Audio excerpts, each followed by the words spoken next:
Hi, my name is Erica Zellers, and I'm going to talk to you today about drinking and driving and victims involved with DWI car accidents. Let's first talk about the types of infractions. There's DWI, drinking while intoxicated, or driving while intoxicated. There's DUI, driving under the influence, which in New York, DUI and DWI are considered the same thing. There's DWAI, drugs and combinations, so driving while ability impaired by drugs or by drugs and alcohol. And then AGG DWI, which is aggravated DWI, which is your blood alcohol concentration is over 0.18. Here's some statistics about drinking and driving. Almost 30 people died daily from drunk driving accidents. In 2018, 10,511 people died in an accident like this. The leading death for teens is drinking and driving, and a quarter of drunk drivers that are caught are all underage, and exactly 24% of them are from 15 to 20. 4,675 motorcycle accidents happened in 2018, and almost 2,000 of them were drunk. In 2018, drinking and driving accidents have declined drastically in the last 3 years, which is amazing. Here's some resources that victims can go to if they need help. We will talk about MADD, which is Mothers Against Drunk Driving. There's also National Center for Victims of Crime, Office for Victims of Crime Resource Center, and Remove Intoxicated Drivers USA. All of these are federal except for Mothers Against Drunk Driving, though that's state by state. Let's talk about MADD. MADD was created in the 1980s, and their main objective is to provide you and your loved ones with emotional support, guidance through criminal and civil justice systems, accompanying victims and survivors to court, referring victims and survivors to appropriate resources for additional help, offering support groups in some areas, connecting with other victims and survivors who have had similar experiences, and providing you supportive materials on victimization topically. So they help you case by case.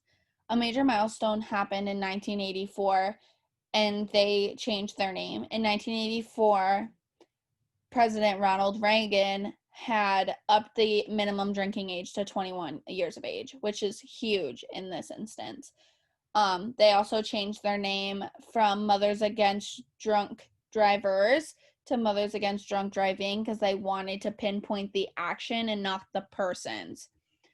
They also started using the word survivor instead of victim, and they state on their website injury survivors, as well as allow victims to self-identify at what stage of the healing process they're in. That is why they changed their word from survivor to victim, or instead of victim to survivor. This is also their helpline, which was also shown on the previous slide. Stop DWI was created by New York State legislation in 1981, and it stands for Special Traffic Options Program for Drivers While Impaired. This is funded by fines paid by convicted drunk drivers, and they go by the general deterrence model, which is a model that stops people from wanting to do something. So their main goal is to stop people from wanting to commit this crime. Mark and Jacob. We're going to talk a little bit about them.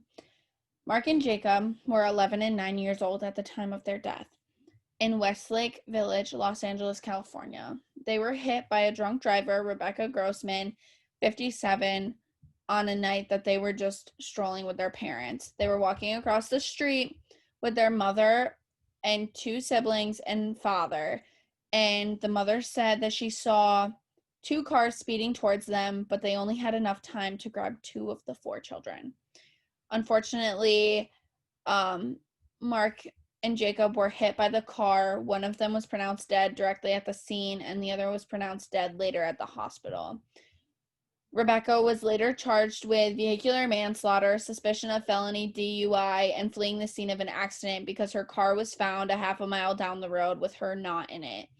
She is being held on a $2 million bond, and she pleaded guilty at the latest trial this only happened in October of this year, so we're not quite sure what's going to come out of it, or what her sentences are and things like that.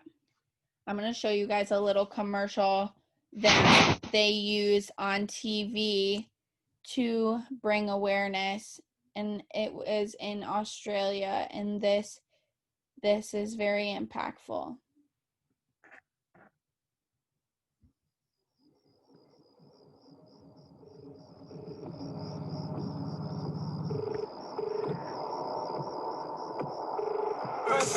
Hello? Hi, Mum. Andrew? Not like you to call? Yeah, I just wanted to say hello. All right. It's really noisy and hard to hear you. Are you at a party? Dude, put down, let's go. Yeah. Right. Hey, Jenny wants to know, are you going to come on Sunday? Remember it's Grandpa's birthday? We would love you to be there. I don't think I'll be able to. Really? I'm sorry. Okay. Are you out with your uni, mate? Andrew, you are actually doing some study this year, are you? Not just partying all the time?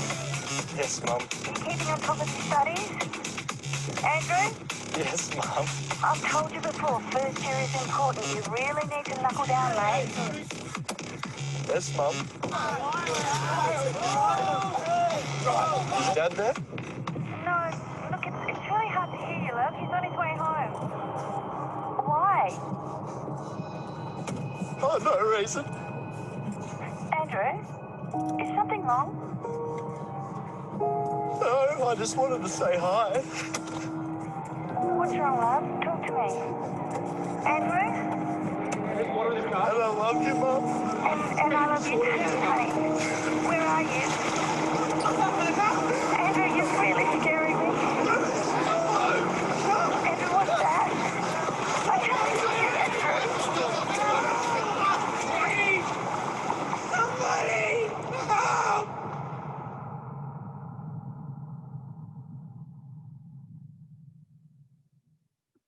That just sends chills right down my spine every time I watch this video. So that video was made in Australia to raise awareness of what can happen if you drink and drive. And it's true. It's very true. And it's the reality of things, unfortunately. Now I want to talk about this that I found. Granville High School puts this on every year for prom, and they get the whole student body that's going to prom, the fire department, the EMS, and all of the teachers incorporate in it. They get 2 cars from the junkyard, put them together like they were in a car accident, and then the kids have makeup and they dress up like they were at prom, but they have makeup like they were just in a car accident.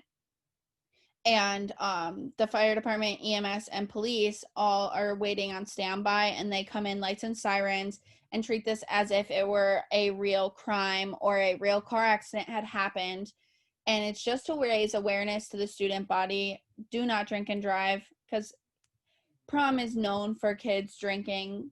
Everybody knows it happens, and they do this just to raise awareness to these kids. Like, be smart. Don't make this decision, because this can honestly be you. They even bring a body out in body bag. The face is open, but you can't see it. If you look in that top picture, they're actually bringing someone out in a body bag. They do this every year, and it's mandatory. You have to go and watch this mock crash in order to go to prom.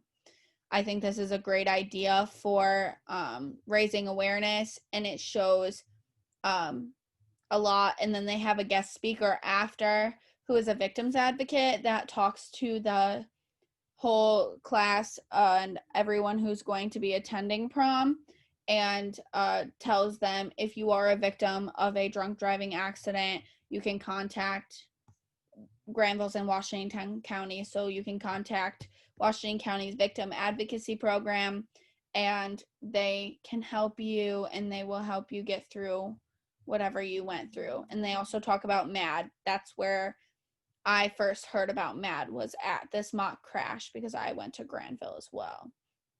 I think this is a great idea to raise awareness to children. It gets their attention. It gets your heart racing. You feel like someone was just actually in a car accident, and it's incredible. And then here are my references. Thank you for joining me today, and I hope you all have a great day.